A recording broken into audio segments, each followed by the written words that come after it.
Hello and welcome to the Albion Obsessed podcast. You join us on the back of a win against that lot from up the road. We've actually done it. We did a win against Crystal Palace, and it feels good. It feels good. But before we get into all of that, let's see who we've got on the show today. We welcome back Dan. Dan, my friend, how are you keeping? Yeah, not too bad. It's quite nice to come back on from. I think I've been on for a couple of months now, and with a nice win. Obviously, we'll get into the whole game itself. But yeah, it feels great to be back.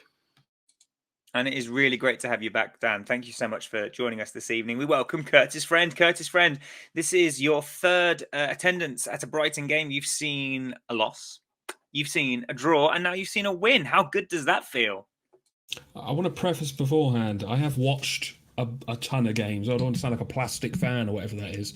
But it was fantastic. I'm sure we'll touch on it more as we go along. But yeah, amazing. Privileged, very privileged.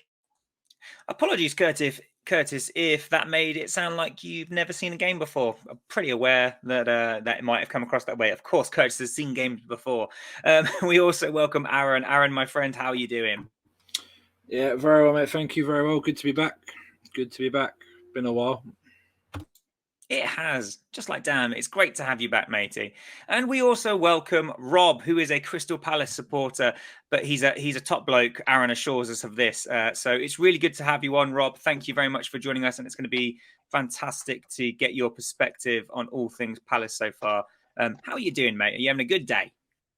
Hi, yeah, good evening. I'm doing all right, thank you. But nice to be here. Very thankful of this.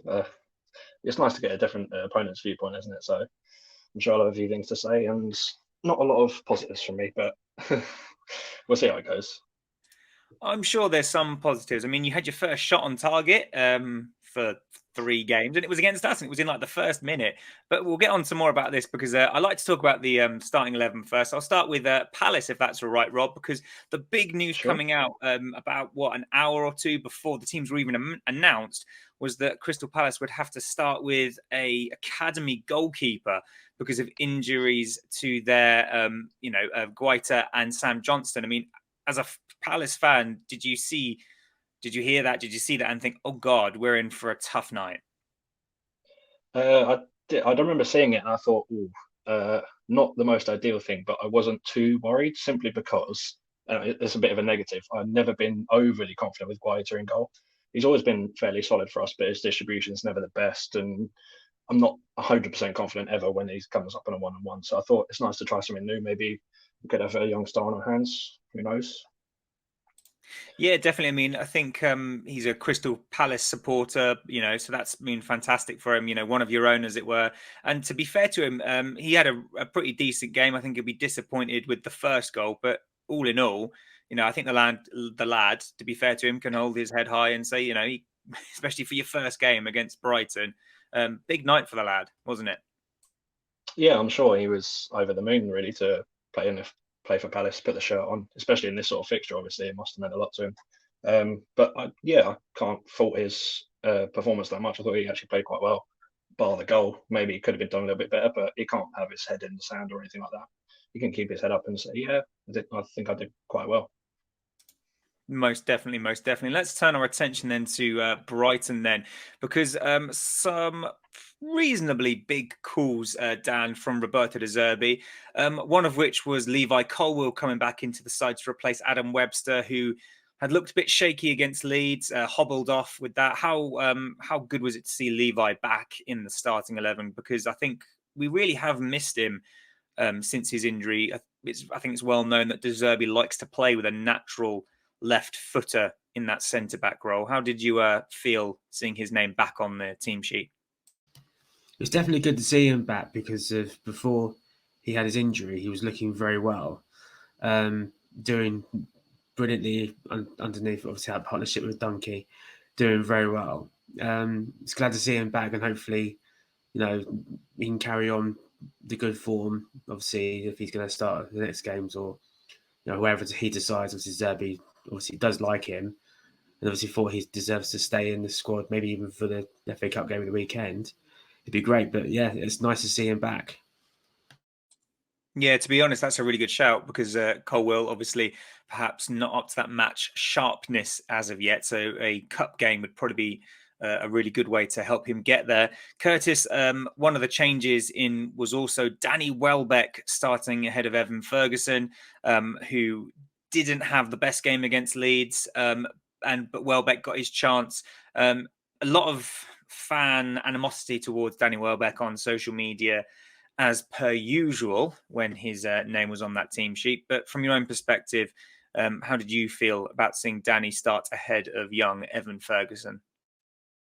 I suppose it was a big call, but I thought Ferguson looked sort of out of place in the last game, so maybe he just wanted to maybe give Ferguson a bit of a rest and give Welbeck that start. I thought for the most part Welbeck was okay yesterday, not like outstanding or anything like that, but he did a lot of other stuff that people don't seem to ever realise, other than scoring, which would be nice as well. But yeah, I thought he did okay. Fairs is fairs. And Aaron, one of the things that you said on our group chat was in regards to Jason Steele. Steely now getting his third consecutive Premier League start. How do you feel about Steely? Because obviously we've chatted about it previously, but we haven't really got your views on the matter on the podcast. Do you feel as confident with Jason Steele in sticks, or are you still more convinced by Big Bob Sanchez? It's a difficult one. I think clearly Roberto's got his idea on his number one, and it is Steele at the moment. That doesn't necessarily mean that I personally prefer Steele over Sanchez. Sanchez, I just think, has that aura about him that I still quite like. I mean, he's a big goalkeeper. He crosses, dominates. His kicking's fantastic. I think the thing what I noticed is probably his attitude is what's letting him down, really. And on all fairness, I thought he would have started yesterday. I thought it might be his redemption from that howler at Selhurst Park. But clearly not, and still not done anything wrong to be dropped. But I just thought it might be that game where he comes in and redeems himself. Just wasn't the case, but still he's done very well yesterday. Very well. He's becoming a bit of a cult hero, which I've noticed in the last sort of even to be fair, the last couple of years, really, even in the cup games he's played well. He's not had a really poor game in the cup for a while. Even against Charlton, he was one of our better players, and that's saying something because we're playing fucking Charlton, for Christ's sake. And if our keepers are looking like our best player, slightly concerning. But no real complaints. I trust De Zerbi, and whatever his decision is, you got to trust it. It's funny you mentioned cult status and being a fan favourite. I remember in the cup game against Newport, I think it was, where Steely made an absolute howler and they equalised in like the 87th minute, and then he went on to save like 3 penalties, and it was just one of those cult hero things. I mean, Aaron, just really quickly, you put on the group chat last night that Steely and Sanchez were getting a bit of beefy in the warm up. Do you think Big Bob was perhaps a bit disappointed not to receive, as you say, his redemption, perhaps? I think so. I think that's only natural. As a number one goalkeeper for so many, last couple of seasons, and then, you haven't really been challenged, and all of a sudden, Jason's still starting to perform. And there's something, like I said earlier, Sanchez's attitude is a weird one. It feels like he doesn't care. He's very laid back, and that could be way too laid back in some circumstances. He sort of just goes with the flow, per se. But yeah, yesterday there was an incident where Steely put it a quite good finish, in all fairness, past Sanchez, and it got a little bit heated between them. It didn't look very jokey to me personally, but it's what it is. It happens. It happens every now and again. Emotions are high and stuff like that, but that's in the warm-up. That's the slightly concerning thing. But I'd imagine Sanchez will start Saturday or Sunday, I should say. I would hope so anyway. To be honest, I think it would be unfair. not unfair because Steely is our cup goalkeeper per se, but I think Sanchez just needs a bit of game time now to get his confidence back, really. And I think after that howler at Selhurst Park, like I've mentioned, he hasn't really had a chance to get over that mentally and actually in a game. It's difficult when you're just living on that mistake, which, granted, yes, it did cost us 3 points, but it is what it is. He's big enough and mature enough, hopefully mature enough to get over it. Yeah, fingers crossed. I mean, I was a little bit surprised myself that Sanchez didn't start last night, but I did wonder if perhaps De Zerbi was mindful that the howler at Selhurst Park might still be playing on his mind. Rob, in just regards to the team, it'd be interesting to see from a Palace perspective. When you look at like Brighton's starting 11, I mean, we know as Brighton fans who your danger man is because he's tormented us for years. But when you look at the current Brighton squad, which players were you sort of wary of? I mean, I think the majority of Premier League teams at the moment are scared of Matoma. I mean, he's been on form for you guys since before Christmas, and for the last like 5-10 games now, he seems to be the danger man. His dribbling's excellent. Can't fault that at all. In majority of positions, I feel like you're pretty solid. I can't fault that. As much as it pains me to say how well you're doing, but yeah, there's majority of all your positions really. You got good, solid players who will perform for you, and it's shown. Like not just in your results, but the way you're playing as well. I was watching it last night, and just some of the times you were getting out your back four with ease just shows how the confidence flowing throughout your team. That was very kind. Thank you very much, Rob. We appreciate that. One mention just before we get into the actual game itself was yesterday marked another landmark. We've had quite a few in a row now. Pascal Gross making his 200th competitive appearance for Brighton and Hove Albion. Dan, he's been perhaps the best bargain signing of our history. I think the only two that come to mind that could put a candle to him would probably be Joel Veltman and perhaps from years gone by, Gary Hart. What have you made of Pascal's longevity in this Brighton team? He's played under 3 different managers in all sorts of positions, including the dreaded wing-back role that I hated so much. But 200 appearances, that's a huge number for Pascal. I'm sure he's delighted with Vix, obviously, as well, signing that new contract he did in the summer as well, to basically get to his 200. Would probably be very proud of that, especially when like a lot of fans, he was sort of one of those players where people were just like, he's too slow, he's this, that, and the other. But you sort of see it by, Aaron. You can't fault the his assists and his set pieces and that. But, obviously now I think that's all changed now. I don't think he does take as much now, but when he does, he's a valuable member of that team now. And whereas I think he's one of the players who you can sort of call on if you need him to basically play anywhere. Now, as I said before, I think just it'd be about maybe sooner or later that he'll be playing in goal. So we'll have to see. But yeah, he's a great player. I like him. I've liked him since he came in. He's the player who scored our first goal in the Premier League. He's going to be cemented in our history no matter what he does. So he's a one of a kind player, I think. 58 goal involvements in 199 games. Not too shabby, is it? Not too shabby.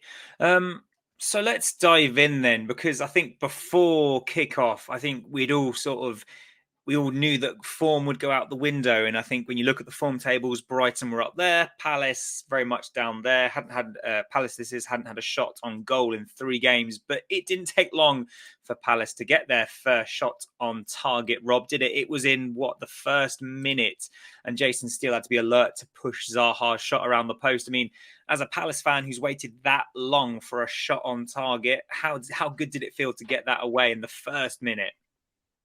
I mean, it was pretty good. It was a bit of a relief. Obviously, we didn't want to keep this record going for as long as who knows. But no, it was good. It was strange how well we started the game. Really, it surprised me as well because I thought, knowing Vieira, how he's been recently in the state of the fixture, that he'd set up to try and play for a point probably. But no, it was good to see us play with some confidence, and we had quite a few good chances early on. So it was actually a nice relief for a change rather than what we've been seeing the last few weeks. Yeah, it really was, and I think I mean, I don't want to blow smoke up your ass too much, but it was a fair play to you, because we've seen what teams that come to Brighton and they want to press high with the likes of, I mean, I know they're Championship opposition, but Borough did it and they got absolutely annihilated. So it was really surprising how much better Palace were away from home, because when we played you at Selhurst Park, I think it's fair to say that we probably had the better, the better chances. But in the first 20 minutes, Kurtis, let's be honest here, Jason Steele kept us in the game. I mean, Palace had a host of chances. We already said, Zaha shot around the post within the first minute. Edouard had a free header, which he really should have done better with. And then the Elise 1-on-1 after a fantastic ball through. Jason Steele really, really kept us in that game. Yeah, especially that Elise chance. I was like, that's going in. I was so sure of it. But yeah. I mean, Jason Steele really put in a great performance yesterday. For me, he was like one of the contenders for man of the match. I believe, just the amount of times he saved us very early on in that game. But otherwise, really, throughout the rest of the game, he didn't have a huge amount to do.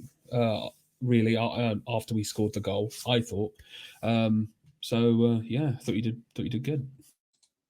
Aaron, as someone who was perhaps a little bit nervous pre-kickoff in regards to Jason Steele and perhaps the gravity of the match, it's a big occasion, and as I say, form tends to go out the window in these matches. I mean, it would be fantastic for Steele's confidence, but did it make you more confident after seeing Steele, do so well in that first 15, 20 minutes or so? Oh yeah, I wouldn't say I was nervous about Steele being in goal. I think that's probably the right word. I was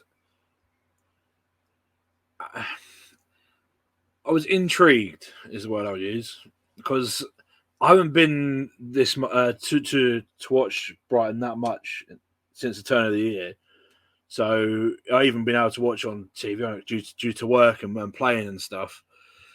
So it was my first time to see him live for a while, and he's obviously done a good job. There's no doubt in that. And in all fairness, Palace should have been 2-0 up early doors.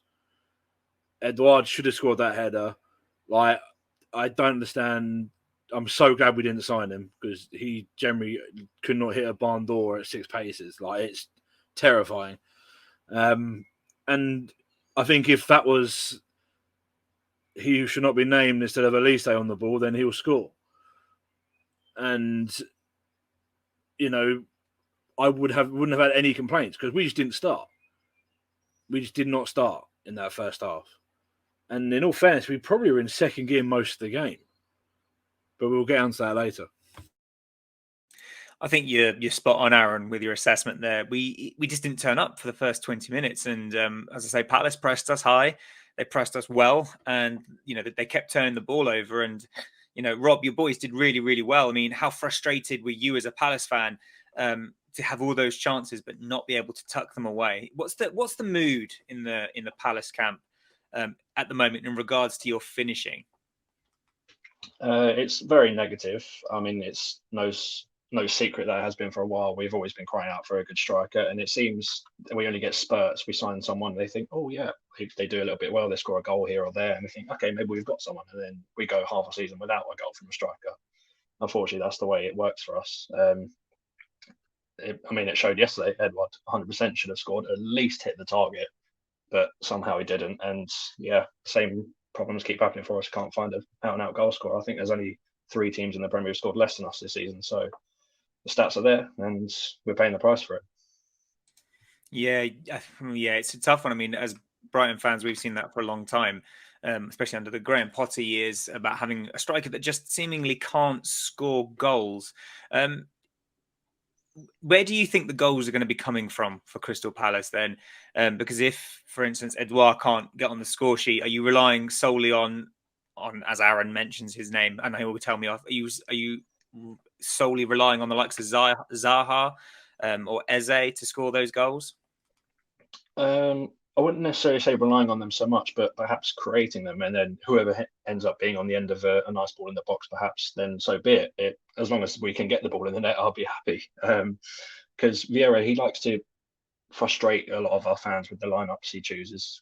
He's tried Zaha up front, and he's not an out-and-out striker. We know his best position's on the left wing, so I don't know why he keeps trying him up front. Obviously, I understand he's trying to mix things up because we haven't got an out-and-out striker who can score constantly. But yeah, we just need those playmakers to be on top of their game, and the goals will start flowing, even if they have a few shots themselves outside the box rather than creating. You know, we've got the talent there, but we just can't get the goals at the moment. And talking of the danger man, Wilfried Zaha, I think, Dan, one player that we'll talk about a lot throughout this game is Joel Veltman.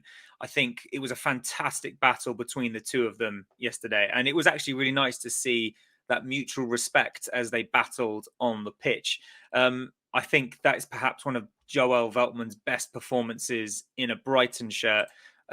Some really fantastic tackling from him, and the club have even put a little video on their socials just about that battle between Veltman and Zaha. How impressed were you with Veltman's performance last night, Dan?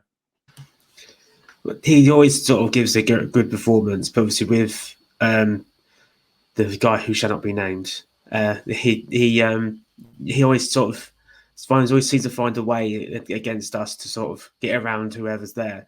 And obviously, Joel probably thought he had a big task tonight and last night, and literally thought, right, I'm going to have to be at my best here, and that's what he did. And literally made sure that tried to keep him quiet as much as he could.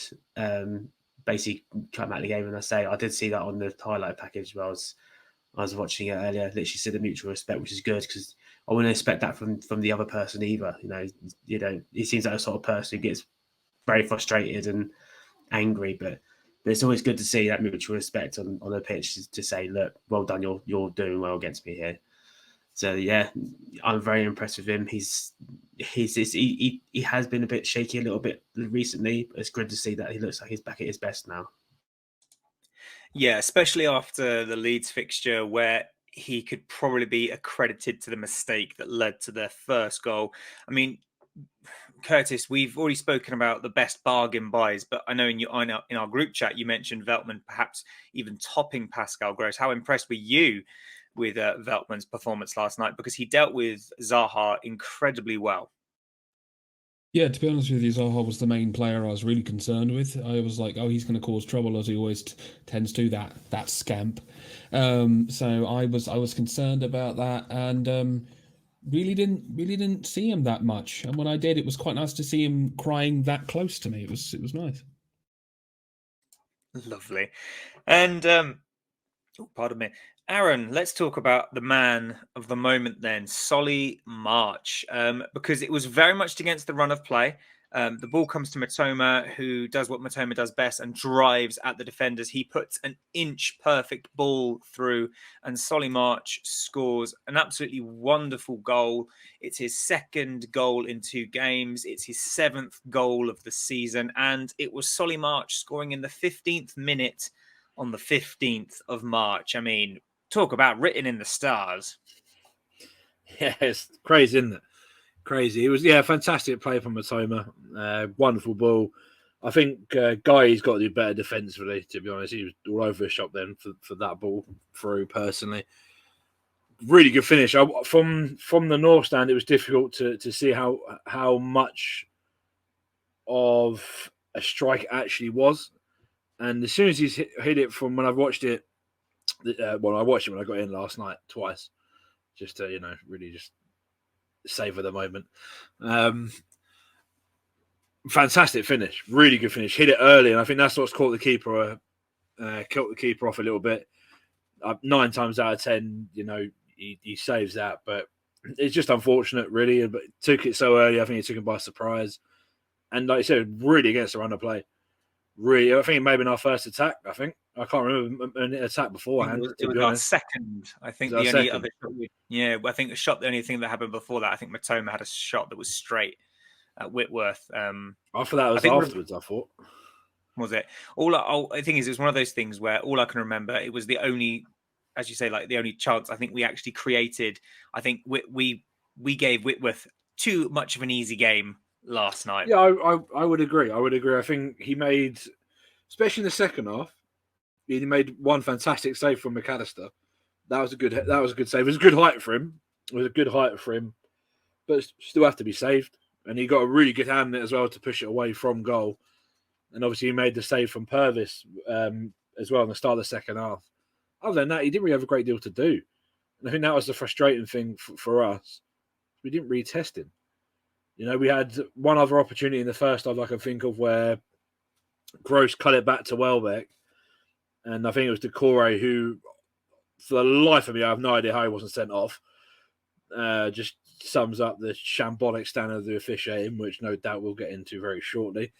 Otherwise, that's 2-0, and then that is game over. Then that is done and dusted from then. And I think if that goes in, that it will be on easy street. Really, I think their heads would have gone down, and then we would have started getting well on top. Zaha would have started crying like a little bitch, and then, well, to be fair, he was doing that anyway. To be honest, so yeah, it's really good goal, really good. And he deserves everything he's getting. March. I've been his biggest critic in years gone by. Even this season, at the start of the season, when it was like a solid season, yeah, still bang average. But the last 5-6 months, I don't know what De Zerbi's done to him, but it's like a different player, really different player, just playing so well. Yeah, he really is. Tom, if I must say something quickly, if I was to give Palace anything from yesterday, I thought like really their defense looked pretty solid throughout most of the game. Other than the goal, obviously, I thought they did really well in that facet. I mean, because if you look at the stats, that's pretty close defense-wise. So I thought they did quite well there. Do you agree with that assessment, Rob? I mean, I jokingly put it in our group chat last night that in the last couple of meetings, we've absolutely battered you in terms of stats, and we've had very little to show for it. And we come up against you and we play one of our poorest games we have played against you for a very long time, and we somehow get the win. I mean, defensively, are you happy with the way Crystal Palace are playing? A little bit. We're not leaking major amounts of goals. Like we're not getting beat 2-3, 4-0, whatever. I think only our worst loss this season was Tottenham. That was 4-0. Yeah, we're not leaking loads of goals. It's just the odd little lapse of concentration here and there is letting players in. Like, for example, the goal last night.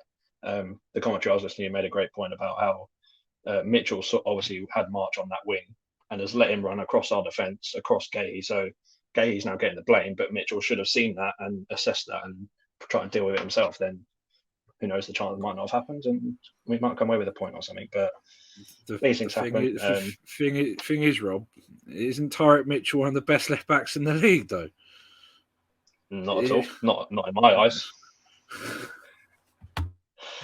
Oh dear. Just in terms of the goal, Rob, really quickly. I mean, we've talked about it briefly already. Do you think Whitworth will be disappointed with that? I think, as Aaron says, 9 times out of 10, he probably saves that.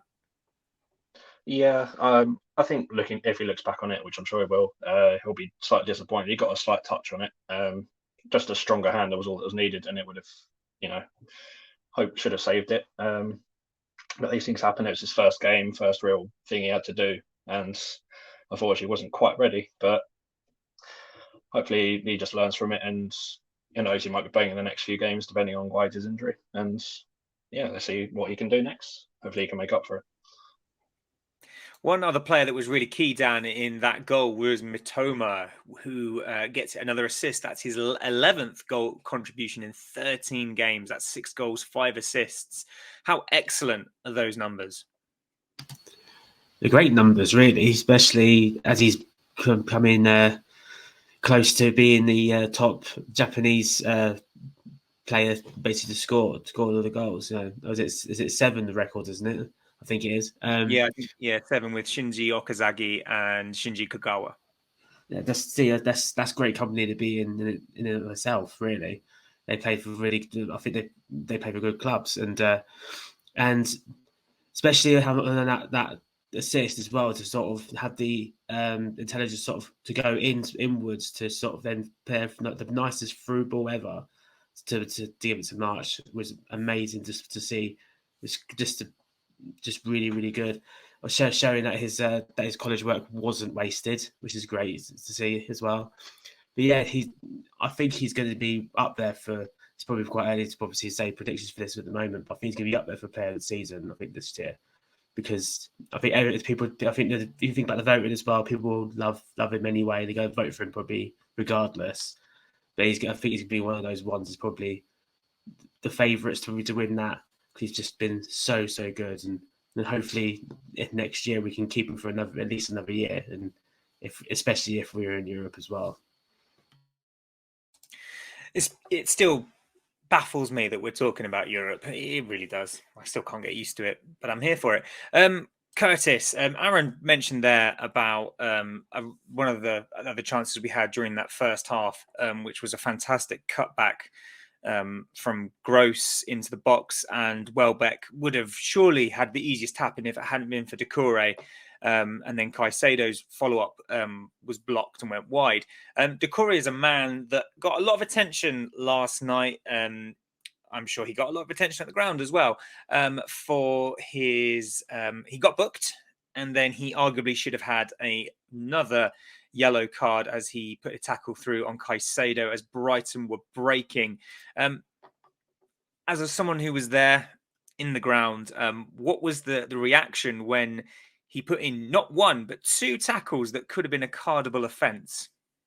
I mean, we all just assumed that it was going to be a yellow and then a sending off. Like, we're all just we're like, oh, fuck, we were just like prepared for it.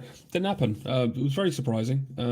I couldn't see the tackle too well from where I was. I saw a replay, obviously, soon afterwards, and it looked like a yellow to me, but what do I know?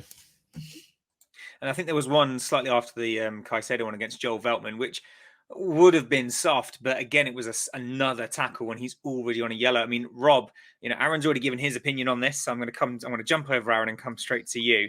As a Palace fan, what is your honest assessment of Doucouré? Was he lucky to still be on the pitch? I think only someone like Ray Charles would see that he should have stayed on the pitch. I honestly have no idea how he did not get sent off. Any sort of neutral fan couldn't see that. Anyone who might have been watching, he got a warning, I think, after his booking.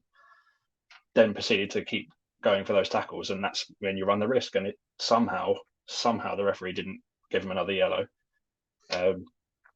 because it wasn't even just the nature of the tackles; it's the fact that he made 2 or 3 after he was booked, and usually that just adds up to a booking in any sort of normal tackle or foul.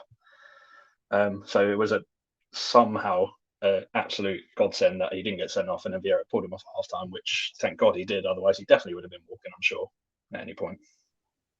Yeah, it was very, very bizarre to see him still on the pitch. I'm not going to lie. And I open this up to all of you. It baffles me really that this isn't something that VAR can't look into. I mean, it's always been it only deals with straight reds, and I don't understand this, because if a player is already on a yellow card and they commit another challenge, I personally don't understand why VAR can't be like, as it's obviously operated by referees. So you might want to have another look at that, because it's similar into rugby. It's not there to overrule, but it's there to sort of assist the referee. And I know it's not within the rules, so I know it won't happen, but I am of the opinion it should not intervene, but it should at least have a little cheeky word in the ref's ear and say, come on, you probably should send him, because by the letter of the law, that's a yellow. Isn't that a fourth official's job, though, as well? Yeah. He's there watching the game. He's there on the headpieces. He's assessing the situation of the atmosphere, the tempo of the game, where it's difficult to do that if you're in the VAR room at Stockley Park. I mean, we've seen it this year already. They're fucking clueless at the best of times. So, to be fair, they wouldn't... These are the sort of situations where I think it needs to be left with the officials in the ground.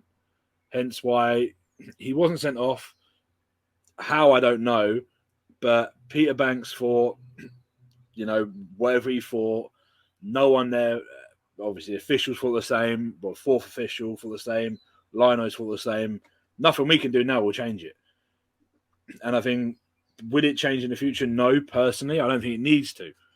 Because I feel like, as the officials, as a group, it should just come together naturally and get to the right decision. Because I don't understand how that wasn't a red card in the foot anyway. Like, I personally, I don't get it. 2 tackles, which are both bookings.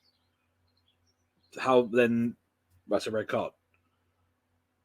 It's as simple as. But I think if we start getting VAR involved with everything, I think we'll just lose the game even more, to be honest. And I feel like that's where the issue is. I think VAR, it was fantastic when it's used right.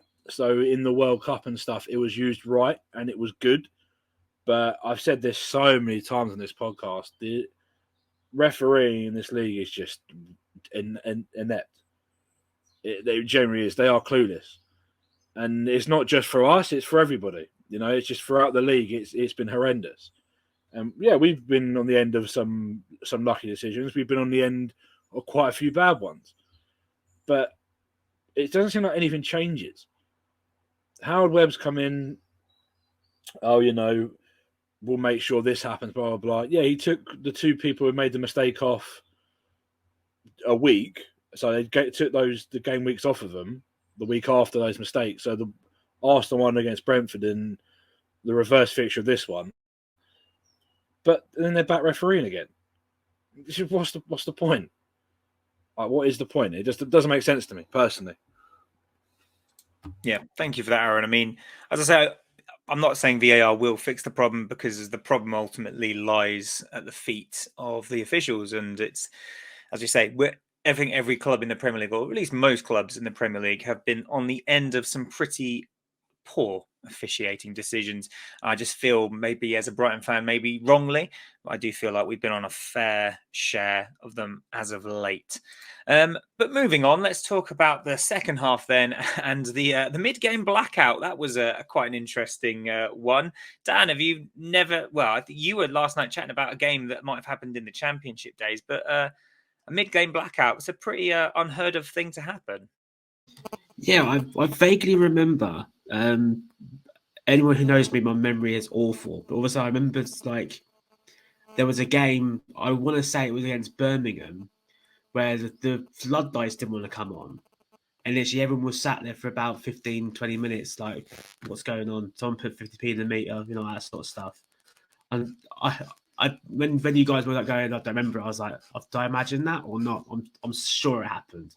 But yeah, it's a strange thing to happen. Sort of all of a sudden, everything just sort of goes dark, and then they'll all go in and the side are going, we can't hear Stockley, which is good anyway. But it's strange. It's it must obviously. I just thought that if they're banning this game, somebody doesn't want this game to go happen, and obviously as we're winning as well, someone doesn't want Brighton to finally beat Palace. So it just seemed like one of those days, but luckily it all fixed itself in the end. And obviously just a little power cut, so it's not a massive problem. No, I mean, Kurtis, what was the mood like in the ground when the lights went out? I know that Brighton fans were getting their phones out, put the torches on. What was it like in the ground to be in that sort of situation where the lights have gone out, the players go over to the side of the pitch? Were you ever concerned that the game might be called off? Yes, to be honest. It was like raining quite heavily, so I was getting soaking wet and the lights were off. I was like, oh, this is a great way to spend my Wednesday night. I love this. But I don't know, the lights came on pretty quick afterwards, and they had a bit of problems with the screens for a while, and it was all kind of funny in the north. Everyone was like laughing and they were like shining their lights and stuff. And then we were basically called cheesy by the Palace fans, but some of them were doing it too. So I don't know. Yeah, it was kind of a funny situation. It didn't last very long anyway. It wasn't a massive deal, but yeah. Thank you for that insider scoop in terms of the North Stand attitude towards the blackout. Aaron, another thing that happened earlier in the second half was Roberto De Zerbi picking up another yellow card on the touchline, which means he now has to serve another ban, which he'll do at Grimsby. I mean, what do you make of our fiery Italian? He reminds me somewhat of Gustavo Poyet in his sort of demeanour on the sidelines. How nice is it for you to see a man of such passion on the sidelines? A bit different to what we've had previously. Yeah, like you said, it's very different to what we had previously. We had a very reserved, quiet manager on the sideline. Now we've got the complete opposite. And I don't think that's a bad thing, personally. I quite like the fact that he's fiery. He's just Italian. He is Italian. It's the best way to describe it. He's just an average Italian man. That's all I can say on it. And I love it. I absolutely love it. Right here with you, my friend. Very different to the likes of Chrissy Houghton and Graham Potter. In fact, polar opposite to Chrissy Houghton. Yeah, just very different. So, but yeah, De Zerbi has been announced will serve his touchline ban against Grimsby at the weekend, but more on that a little bit later. I think the frustration for me as a Brighton fan in that second half was, as I've already alluded to, very frustrating that we didn't pressure the young Palace keeper more than we did. Rob, we've already sort of touched upon it. He did make a really good save from a corner. Alexis McAllister, who's scored in our previous game from a header, has a great header saved away. How much good will that do for his confidence, saving what could potentially be a goal from a World Cup winner, no less? Yeah, I'm sure it'd do him wonders, to be fair, young Whitworth. Obviously, I'm sure throughout the game, he was lack of getting a hand on March's shot would have been running through his head quite a bit. So it's good that he managed to make another save or two later on in the game to get his confidence back up. I'm sure it'll do the world of good. He'll definitely need it if Guaita might be out for a few more games. We'll wait and see. But yeah, very, very good. I mean, you've got Arsenal next, don't you? I believe. So that'll be a tough game. Yes, another intimidating place to go to with the way Arsenal have been playing this season. If for me personally, I've been saying this for the last couple of weeks, looking at our fixture run, because we had Man City, Liverpool, we had Villa in between, which is the only one that's not the most dangerous on paper. But then we had you, and then got Arsenal. After that, my season will resume. At the moment, I'm on a little break where I'm not expecting anything. After that, I'll be like, right, let's kick on and try to get some results. Rob, is for you this season is safety the main issue, staying out of that relegation zone? It is now. It wasn't a couple of months ago, but the way, unfortunately, results have been going this new year, we haven't won a single game this year so far. Yeah, we're looking through these after Arsenal. We'll be looking through the next few fixtures. Right, come on, let's pick up a few wins, make sure we're over that safety line, and then we can, if anything, more build towards next season. Because once we've got that safety line, there's nothing we can play for really. So we'll just be there in mid-table mediocrity, hopefully. Anyway. Rob, I've got to ask you a question. Are you Vieira out? That's the question, because I've been seeing a lot of people talking about this. And are you Vieira out? I'm not at the moment. I can understand why a lot of fans are saying that his team selections and choices throughout the game and whatnot is frustrating a lot of us. The way he goes out, sets up in games and whatnot. I'm not Vieira out at the moment.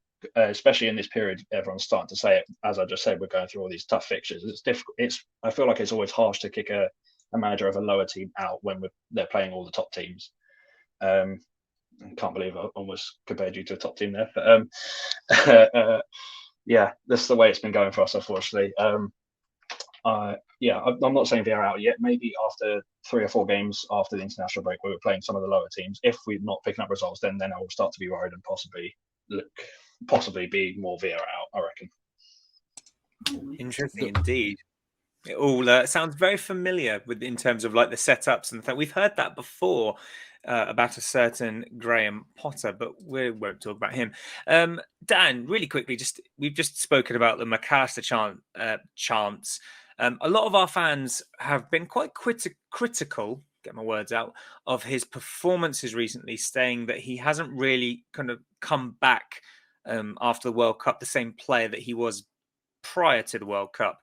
Some players, oh my goodness, some fans have put that down to him playing a bit further forward instead of playing in that double pivot role alongside Moises Caicedo. What have you made of McAllister's performances since, I suppose, really the Borough game, where he's obviously scored a worldie, but since then, a bit disappointing? I think it's mostly because of yeah, maybe is the position change. Maybe it's a totally different role to what he's been doing before he went to the World Cup.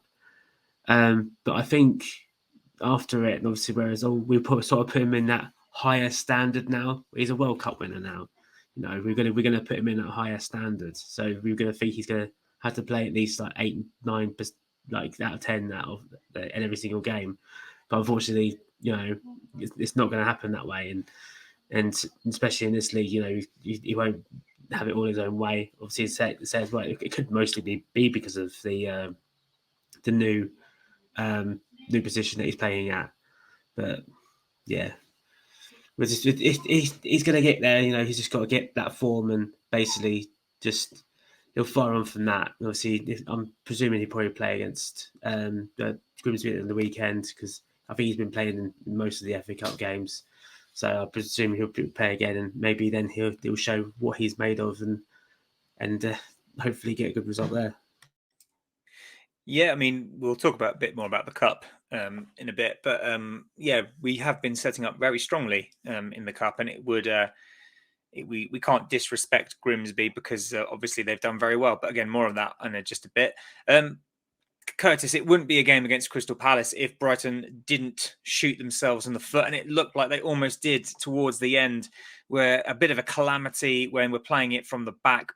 Steele passed the ball out to Pascal Gross, I believe it was, who slips, and Palace, fortunately for us, make an absolute hash of it, but a huge let-off right at the death there. I blame the rain. But it was...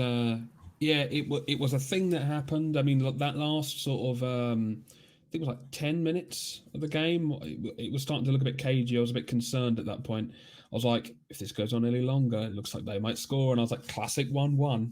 But then suddenly they blew the whistle. I was like, oh, thank God. Thank God. Aaron, what was your perception of that last 10 minutes? Because as a viewer from home, it was really tense. As I said, there was that bit at the end where it was just calamity at the back. Levi Colwell had to put in a fantastic block on Zaha towards the end as well. In the stands, I bet you had your heart in your mouth. Yeah, Jesus. I was just sort of standing there thinking, any minute now, it's coming. Any minute they're going to score. You can just feel it. Everything, the momentum just changed. It was getting very cagey.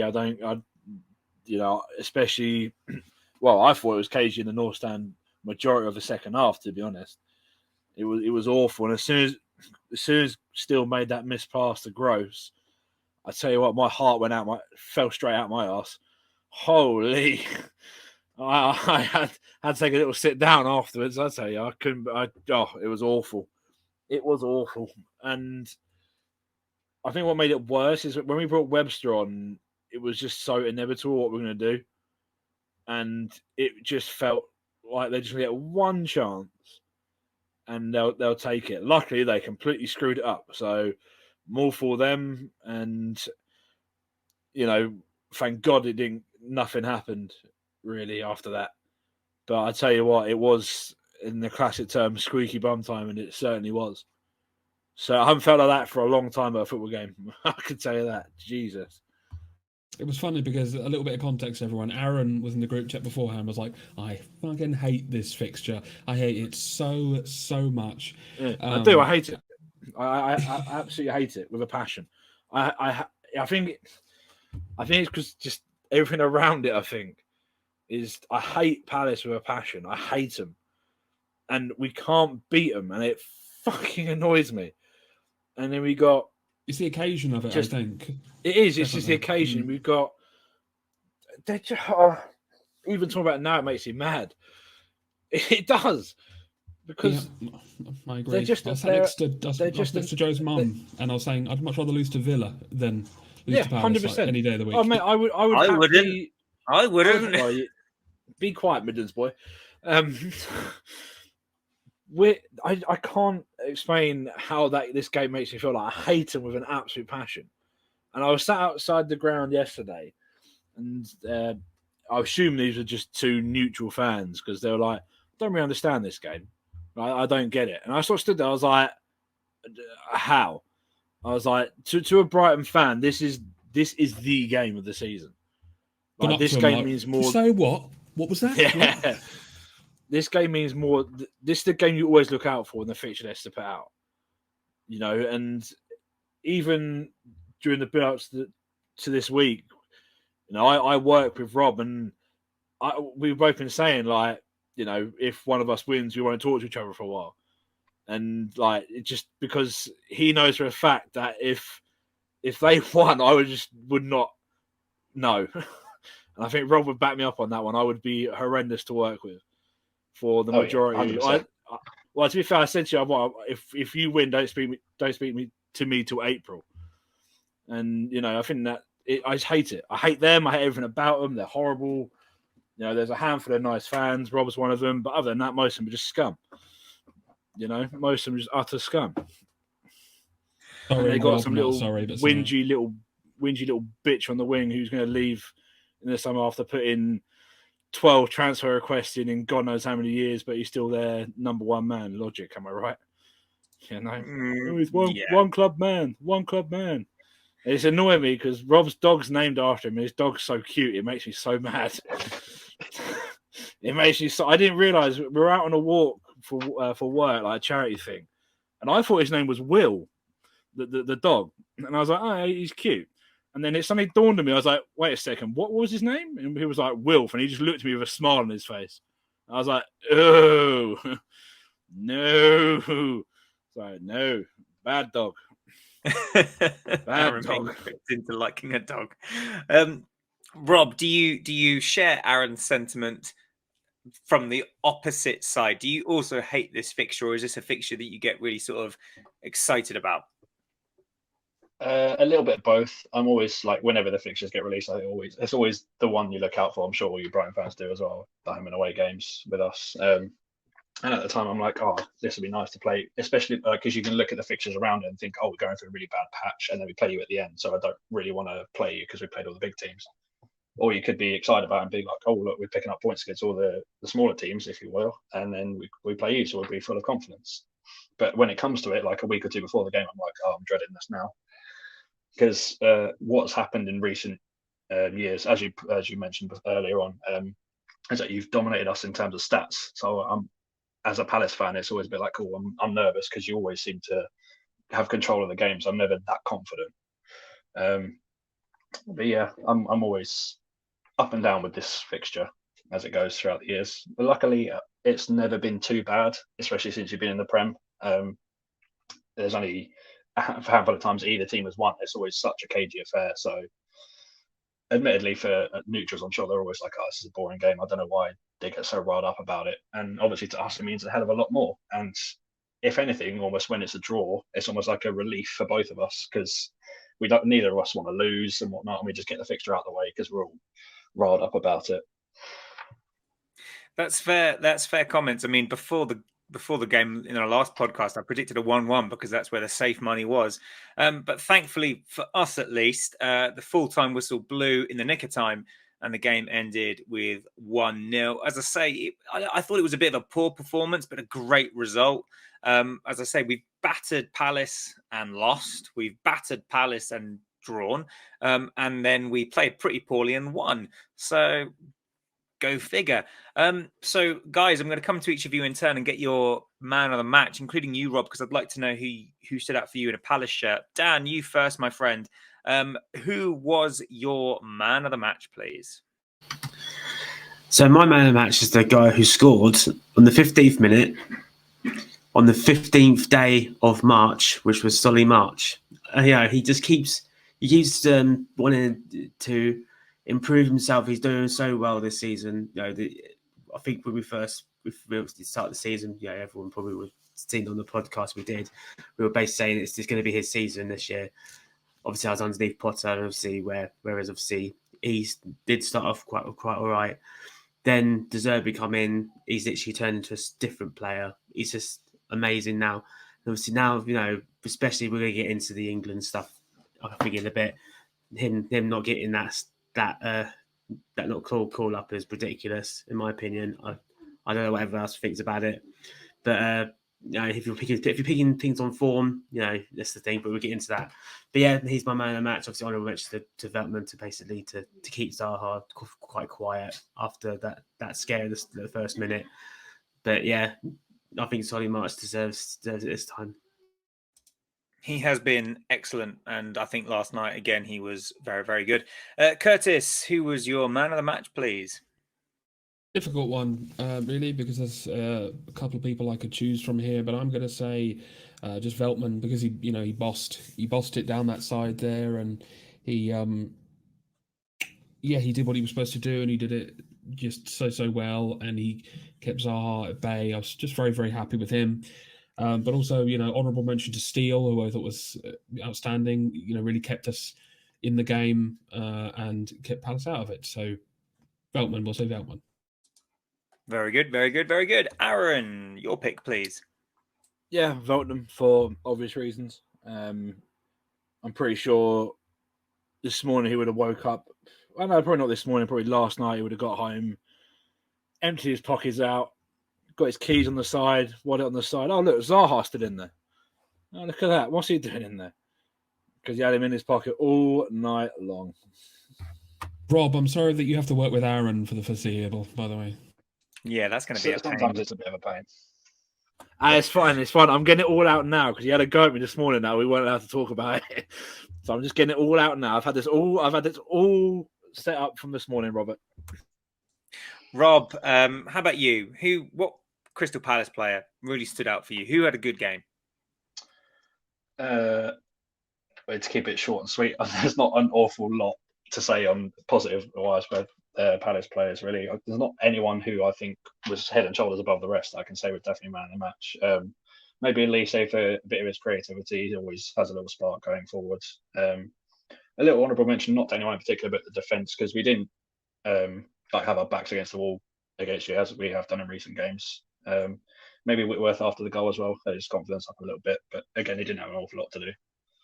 Overall, I would, as much as it pains me to say, might have to go with Veltman as well for the way he managed to keep Zaha quiet. Obviously, because you lot are so scared of him, as you have said, what he can pull out the bag all of a sudden. And March as well. He was always looking good going forward.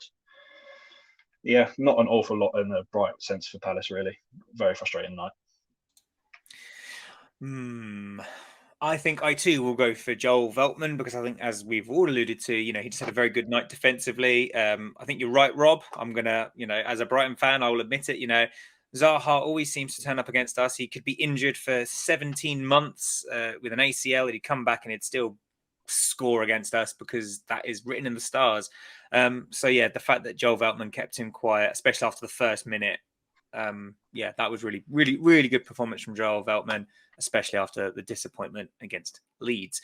So let's move on then to what Dan has already alluded to, and that is the England call-ups. Now, we wouldn't normally do this, but there's a fair amount of outrage in regards to recent call-ups. Let's get one thing out of the way first of all. Lewis Dunk is perhaps the best in-form centre-back in the league.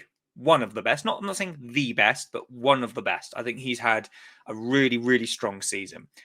However, I don't think any Brighton fan expected Lewis Dunk to be called up. I think that ship has sailed, unfortunately, because I still think he could offer an awful lot to the England setup. However, I think the omission of Solly March in particular is incredibly disappointing. I don't think, as an attacker, there are many players who are in better form than Solly March at the moment, apart from maybe Marcus Rashford. And I accept that there is this level of bias because obviously I am a Brighton fan. But, Dan, you've already had your little say on this. Kurtis, I want to come to you then. Do you feel a bit aggrieved not to see a single Brighton player? Let's be honest. The only two that you'd perhaps expect to be called up were Dunkey and March. We've already sort of said Dunkey's time is gone. But how disappointed were you, Kurtis, not to see at least Solly given a go at being in the England squad? Because, even if he's not a starter, in previous seasons, we've seen Jared Bowen be called up, and Solly March is having a very similar season to what he had last season. I don't know why we're all so cross. He clearly chooses player based on form. So I don't know what the deal is. I mean, Southgate, man, he is he's a fraud. He's a fraud. Man's a fraud. I'm sorry, but The word you're looking for, Kurtis, is begins with a C and ends in a T. Plot. I can't think of other words. No, I mean, like it's. I'm sort of a bit annoyed with just being constantly frustrated about it because, I mean, regardless of any Brighton players being in there or not, right? It'd just be nice to see some fresh faces in there to just sort of bolster some things in that really tired squad. Like Maguire, why? Calvin Phillips, why? It makes no sense to me. Yeah, it's just annoying. As I say, Brighton players or not, like I'd like to see the England team do well. But yeah, obviously I'd like to have seen Solly in there, sure. But it is what it is. It doesn't even surprise me at this point. No, you're right. I think when Gareth Southgate came in and he said he was going to pick players on form, part of me, for some strange reason, actually believed him. But I think the omissions of the likes of Tomori, Lewis Dunk over the last few years have made me sort of very much question that. And obviously at the moment, former Brighton player Ben White, he's currently playing as a centre back at right back for the team that are top of the league, and he's not in the squad. I know that there's potentially some issues in regards to him because obviously he came home in the summer early. Again, I may be biased again. Dan Burn playing very, very well at the moment. Inshallah. Yeah, Yes, Dan Burn. we love Dan Burn. I mean, we're the Dan Burn Obsessed podcast. But again, I was surprised not to see Dan Burn called up. So I just, and then again, the likes of Calvin Phillips not playing for his club, Mason Mount in poor form, not really playing, Conor Gallagher coming off the bench. And I know they're different positions to the likes of Solly March, but you're honestly telling me that they deserve to be in that squad. And I had a bit of not an argument because it was very civil about this with some people on Twitter because they were saying, well, surely it's good for the confidence of these players because they're gelled, they're together. My response to that was, well, where's the merit of being called up? If you know you can play badly, if you know that you don't have to play at all and you're still going to get called up, that might make you feel confident. But what message does that send to young English players from the Premier League and the Championship? It doesn't matter how well they play. You can be investigated for betting offences, over 200 of them, and still get a call up. It's just this. Aaron, I'm going to come to you in a minute because I want to give you time. I'm going to come to you, Rob, first because one of your boys, he has made the squad. I've always been not confused, but when the likes of in the past Connor Cody's made the squad from a team that's sort of like in the bottom half of the table towards the bottom of that table as well, I've always been a bit surprised that they've been selected. As an honest assessment, Rob, I mean, we sort of alluded to Palace defending quite well as a unit already. Do you think that's a merited England call-up? It might surprise people, but I'm surprised that he's been called up. Not saying he's done exceptionally bad or anything like that. He doesn't deserve one at all. But the fact, if you look at the stats and you're going on form, blah, blah, blah, we are not keeping clean sheets very well. So effectively, not doing the best defensively. So it has definitely surprised me. It's not as if week in, week out, you hear reports that he's played very well and he's getting man of the match performances, etc. So yeah, it surprises me quite a bit.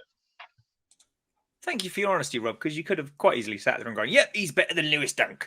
But you didn't. So thank you for that. Now, Aaron, I know you've probably been holding this in for a long time. So I now invite you to say what you need to say. Just a warning, viewers at home. Aaron is a passionate man, and he's going to say it how it really is.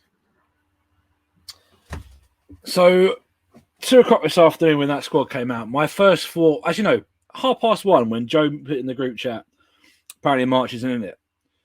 And I was like, do you know what? Why am I even surprised by this? Because every single squad announcement this clown has done, he has gone back on his word. Every single time I put players on form, you pick Maguire, you pick Eric Dyer, you pick Jordan Henderson, you're picking Declan Rice, you're picking Conor Gallagher. The list can go on. These players are not in form. You're picking Guy, you're picking, even bloody Tony shouldn't be in there. Yes, he's in form, but he's been charged with betting offences, for Christ's sake. Like, and the FA is like, oh no, do you know what? We'll pick him for England though. It's still fine. It doesn't make any sense. To me personally, it makes no sense. I understand that you want to keep a core together in an England squad. I get that. I understand that. But the players they're leaving out is just mind-boggling. Tomori is England's best centre-half by far, by absolute far, and yet does not get a sniff. Not even close. And do you know why? Because he plays in Italy. That's why. We went to Italy to get game time. That's not a bad thing. Also, in regards to Italy, I'm sorry to interrupt, John, and Chris Smalling as well. Absolutely brilliant form over the last couple of years, but because he's in Italy. Exactly. Him, Tomori, Abraham. All these three players went out to Italy to get game time. Smalling, to be fair, probably a bit on the old side now, so I wouldn't expect him to get called up. The other two, I don't see why not. Abraham's been injured. Granted, that's probably the reason why he's missed out. But before that, before the World Cup, he was scoring goals after goals after goals for Rome. Or Roma, I should say, not Rome. Tomori, like I said, is England's best centre-half. There is no reason why he should not be in that squad. But you know what? It's fine, because I pick players on form. Solly March. He has scored 7 goals this year. He has been probably the most informed player, English player, other than Rashford. Yet, not in the squad. You're telling me this clown is looking after England's national team and he wants us to build for the future. You're still living in the fucking past. You've got, like I said, Henderson. You've got Mason Mount, who's been bloody awful. Calvin Phillips, he's played 57 minutes of Premier League football this year. That is it. That is it. It absolutely fucking angers me. And there's plenty of other things to be angry about in the world. But I used to enjoy watching England. That's the thing. I used to really enjoy watching England before Southgate took charge. And I've said this time and time again. This motherfucker has got an agenda against us. He had, and it's clear as fucking day. Because there is no one in their right mind would not pick March at the moment. And would not have picked Dunk all this time. Yes, granted, we may be a slightly bit biased on the Dunk thing now. But 2-3 years ago, there was no doubting he was one of England's best defenders. Without a shadow of a doubt. And yes, I get plenty of stick. Well, why? He plays for Brighton, he's nothing. We've got other players, blah, blah, blah, blah. He's better than Maguire. He's better than Eric Dyer. You're telling me that he's not better than Eric Dyer. I would rather have Guy in there than Eric Dyer and Maguire. And that's saying something.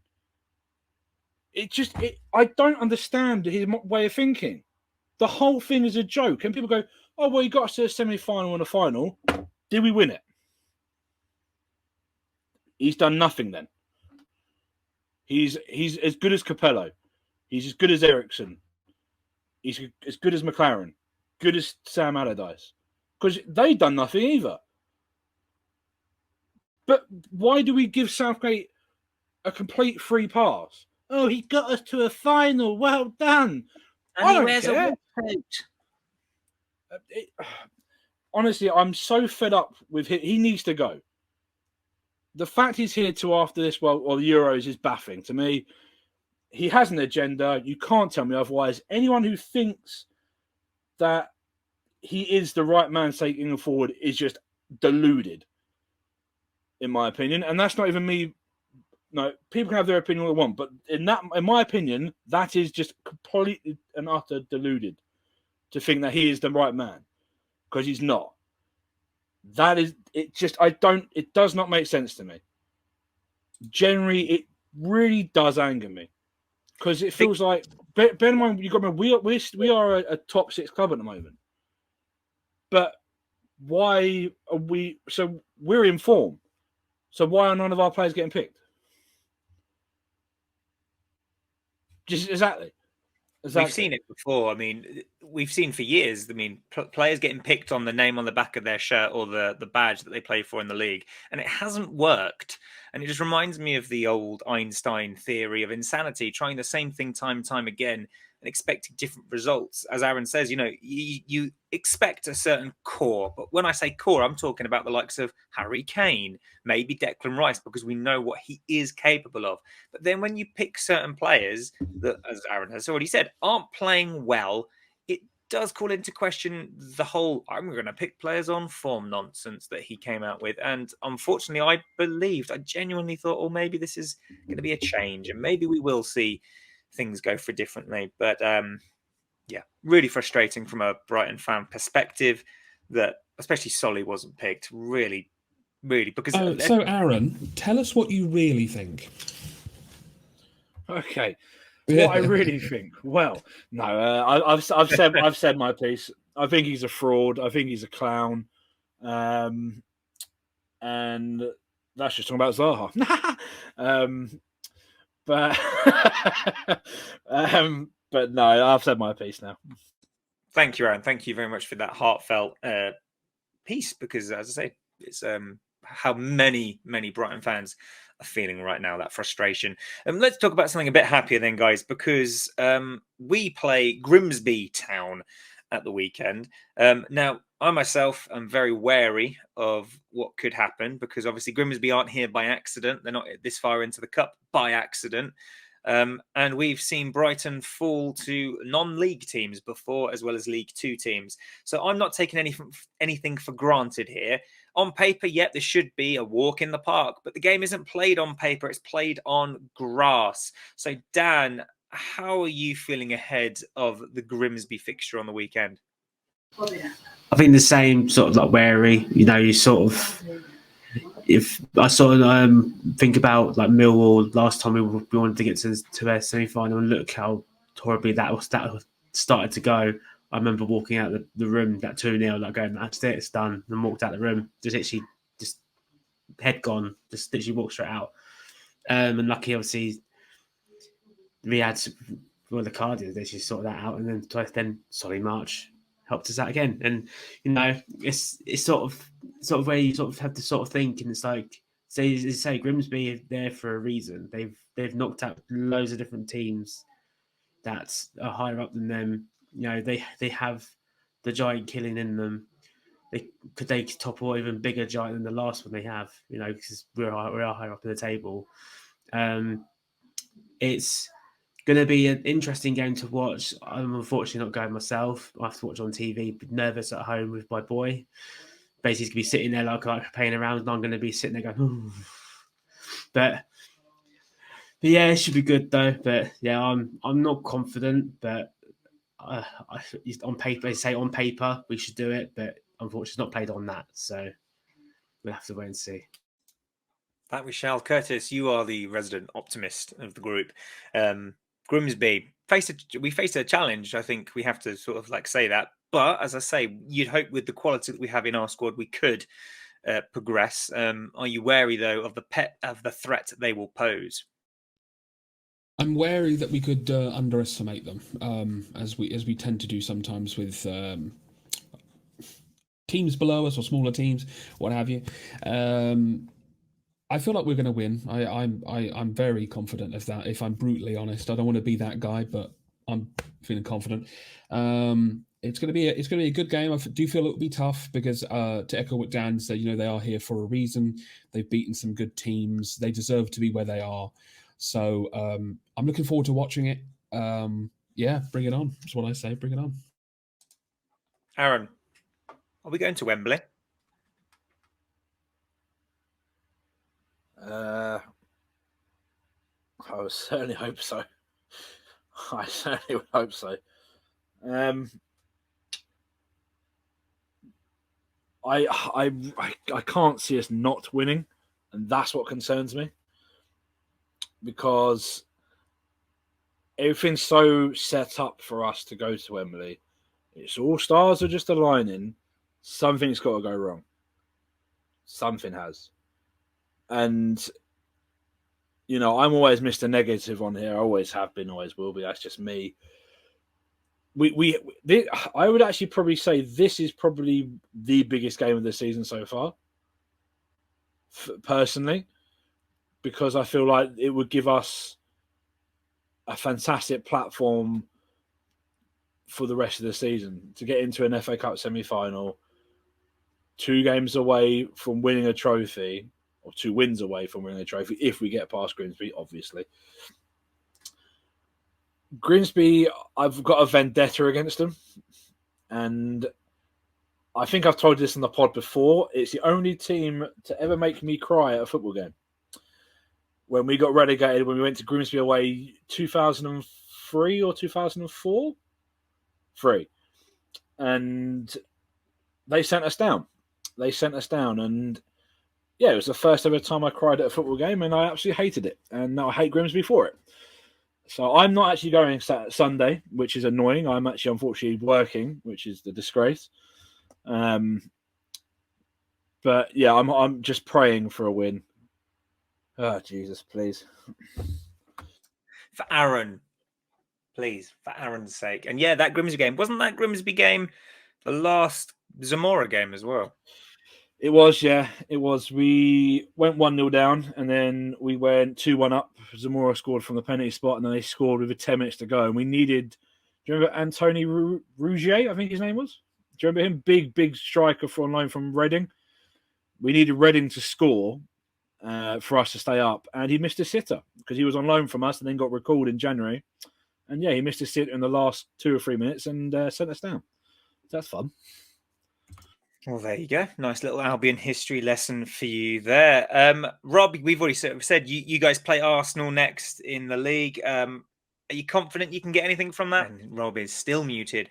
I'm going to assume he has said we are going to lose 8-0 because that's he's going against Arsenal. So sorry about that technical difficulty there, Rob. I don't know why that's not let you talk. But I'd like to say as we've wow, 1 hour and 20 minutes. We knew this one was going to be long, but wow.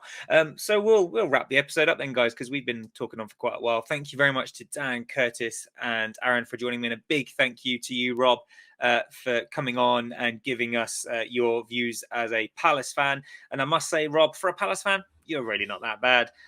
So yeah, big thank you, mate. And all the best. No, I can't do it. No, and good luck at work with Aaron. Yeah, good luck at work with Aaron. I can do that. It's fine. He's sodding off for 2 weeks. I'm left on my own after Monday. He's going to Cancun, the lucky sod. Well, at least you'll have a lovely holiday to get over that loss last night. But from everyone here at Albion Obsessed, let us know in the comments below what you thought of getting 1 up on the old enemy. Who was your player of the match? What is your score prediction for Grimsby?